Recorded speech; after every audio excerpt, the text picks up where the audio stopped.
संख्या बताया गया कि 1,20,000 को हम नौकरी दे रहे हैं और इंटरव्यू में शामिल होने की बात कर रहे हैं, लेकिन क्वालिफाई किए थे 1,10,000। तो फिर ये 10,000 क्यों नौकरी लोगों को दी जा रही है, ये बताने का काम करेंगे।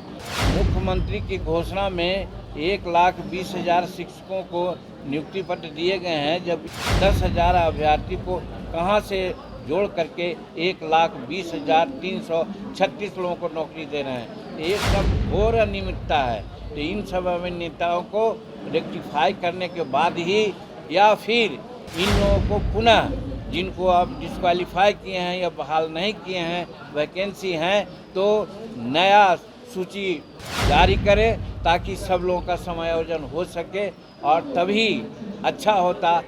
पूर्व मुख्यमंत्री जीतन राम मांझी आज शिक्षक अभ्यर्थी अदालत लगाए थे, जिसमें शिक्षक जो अभ्यर्थी थे वो आए, अपनी समस्याओं को सुनाया, जिसको लेके जीतन राम मांझी ने मीडिया से बातचीत करते हुए कहा है कि जिस तरीके से बीपीएससी के द्वारा 1,20,336 अभ्यर्थियों का जो रिजल्ट दिखाया जा रहा है, लेकिन अपेयर 1,10,000 ही हुए थे, तो नीतीश कुमार कैसे 1,20,336 अभ्यर्थियों को आज नियुक्ति पत्र देंगे?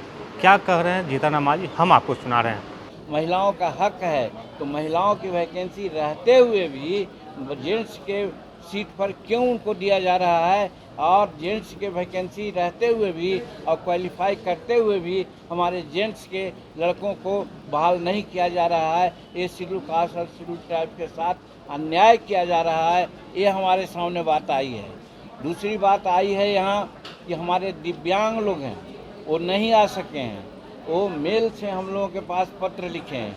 उन लोगों का कहना है कि उन लोगों का भी सीट खाली है और उनको बहाल नहीं कर सकेंगे, और वहाँ पर भी आरक्षण नहीं है। इसलिए SC, ST, EBC और BC के तरह वो लोग दिव्यांग लोग भी चाहते हैं कि उनका आरक्षण हो।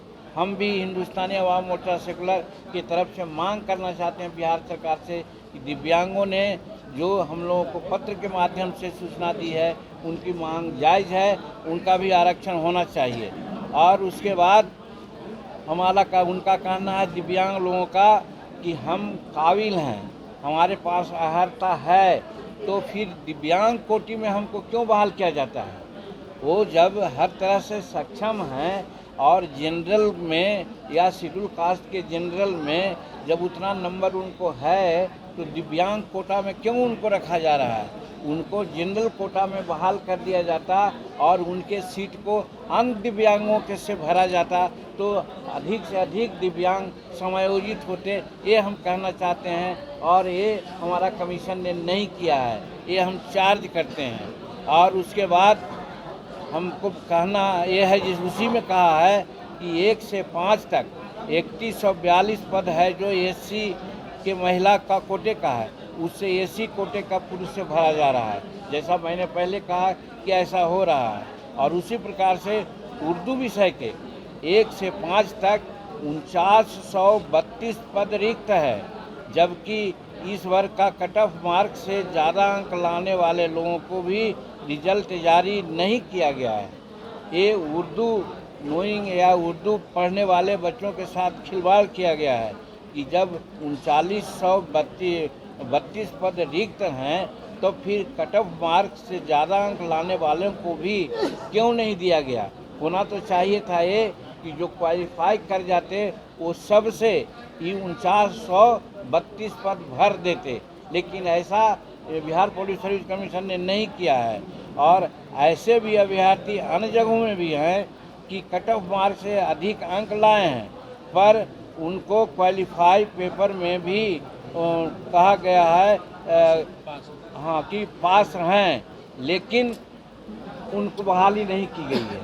कहने का मतलब कि कट ऑफ मार्क्स लाते हुए भी और उनका पेपर ठीक होते भर में भी उनको बहाल नहीं किया गया है। और जैसा पहले कहा था और कहना चाहते हैं कि यहाँ भारी संख्या में वैसे लोगों को जिनका आवेदन ठीक नहीं था, उनका आवेदन रिजेक्ट करने लायक था, उनका रिजल्ट को जब रिजल्ट घोषित कर दिया गया है तब उनका आवेदन को रेक्टिफाई किया जा रहा है। इससे साबित होता है कि कहीं न कहीं पैसा लेकर के कदाचार कर करके वैसे लोगों को, बिहारी को नहीं, बाहरी लोगों को और विशेष करके लड़कियों को भरा जा रहा है, जिससे कि यहाँ के बच्चे और बच्चियों में रोष है और जिनका भविष्य अंधकार में है। तो इस तरह से अनेकों उदाहरण है जो बिहार पब्लिक सर्विस कमीशन ने गलती किया है, जिस ओर हम अतुल प्रसाद जी जो अध्यक्ष हैं उनका भी ध्यान आकर्षित किया था और माननीय मुख्यमंत्री जी का भी ध्यान आकर्षित किया है। और आज जन अदालत में भी प्रायः वही सब मुद्दा हमारे सामने आया है। 2 दर्जन से ज़्यादा हमारे पास अब अभ्यर्थी आए हैं इस अदालत में, लेकिन समस्या यही 5-6 बिंदुओं पर है जिसकी चर्चा हमने किया।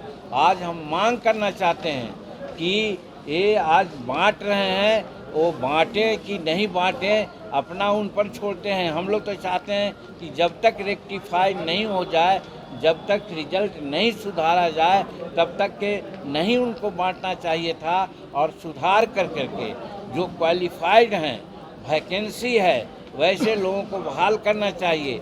वैसे महिलाओं को जिनका सीट खाली है, महिलाओं के सीट के अगेंस्ट में उनको बहाल करना चाहिए, न कि मर्दों के, लड़कों के सीट के अगेंस्ट में उनको जो बहाल किया जा रहा है, ये अनियमितता है, ये गलत है। और फिर शेड्यूल कास्ट में जो वैकेंसी रहते भर में भी क्वालिफाइड हमारे शेड्यूल कास्ट के कैंडिडेट को नहीं लिया जाना, ये भी अन्याय है जिसकी चर्चा हम कर रहे हैं। और फिर ये बात समझ से परे की बात है कि हमारे के यहाँ बच्चों की संख्या बताया गया कि 1,20,000 को हम नौकरी दे रहे हैं और इंटरव्यू में शामिल होने की बात कर रहे हैं, लेकिन क्वालिफाई किए थे 1,10,000। तो फिर 1,10,000 क्यों नौकरी लोगों को दी जा रही है, ये बताने का काम करेंगे।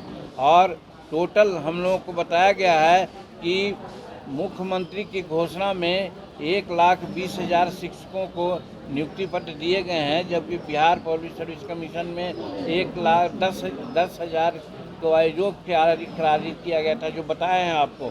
तो पुनः 10,000 अभ्यर्थी को कहां से जोड़ करके 1,20,336 लोगों को नौकरी दे रहे हैं। ये सब घोर अनियमितता है। तो इन सब अनियमितताओं को रेक्टिफाई करने के बाद ही, या फिर इन लोगों को पुनः, जिनको आप डिस्क्वालीफाई किए हैं या बहाल नहीं किए हैं, वैकेंसी हैं, तो नया सूची जारी करें ताकि सब लोगों का समायोजन हो सके और तभी अच्छा होता कि वो नियुक्ति पत्र बांटते। ये हम आज के दरमियान में जन अदालत में लोगों ने हमसे कहा, उनका नाम हम नहीं बतावेंगे, हमारे पास प्रॉब्लम्स है, लेकिन जो हमारे लोगों को धमकाया गया है सरकार के तरफ से और कमीशन के तरफ से, ये अनडेमोक्रेटिक काम किया गया है, डिक्टेटरशिप की बात की गई है, ऐसा नहीं होना चाहिए था। ये सब मेरा चार्ज है। इससे ज़्यादा क्या प्रमाण है कि 1,20,000 आए हैं और आप क्वालिफाई किया